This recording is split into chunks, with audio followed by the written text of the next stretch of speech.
të avokatisë të krimeve të tyre. Sot nuk mund të trajtonte asnjë çështje tjetër përveç mandatit të Lubi Balluku, mandatit i cili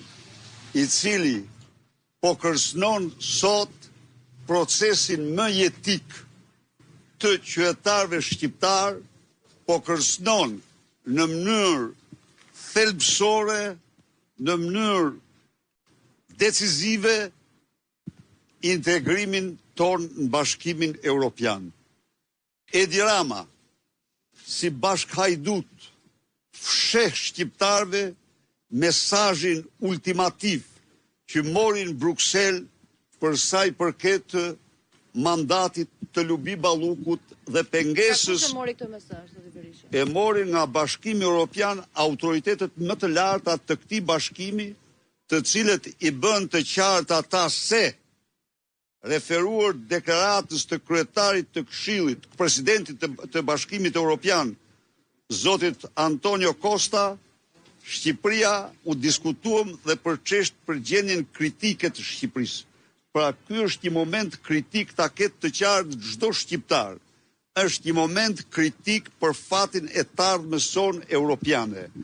Edi Rams në mëngjes pas këtij takimi ju bëhe qartë në takimin me përfaqësuesit e vendeve më kryesore të Bashkimit Evropian se nuk do të tolerohet në mënyrë absolute.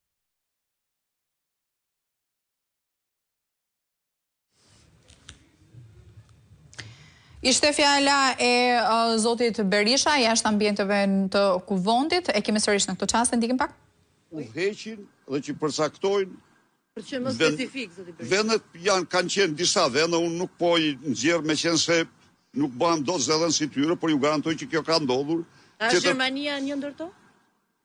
Pa diskutim që Gjermania është vend kryesor dhe Gjermania, mendoj unë, me 2 vizitat e fundit që janë bërë të ministrit jashtëm dhe që ishte vizitë rajonale, por dhe të ministrit për çështjet europiane direkt në Shqipëri ka bërë të qartë se nuk do të toleroj më tej bllokimin e drejtësisë, mbasi ju duhet ta dini që në çdo kancelari ato që ne dim për Akshin, ato që ne dim për lindën e mirëlindën e Akshit dhe lindën e Surrelit, për Baxhon e Ramës, Armand Frangun, ato janë vetëm maja e icebergut. Çfarë din të tjerë fal deponimeve, dëshmive jashtëzakonisht tronditëse të Geron Meçës dhe jo vetëm Geron Meçës, sepse del që ka dhe dëshmitar të tjerë tani të penduar, të cilët kanë bërë autopsin. Por, duhet u them këtu, autopsin më të plot të Akshit e ka bërë videoteka dhe fonoteka e Ergys Agasit. Ajo është një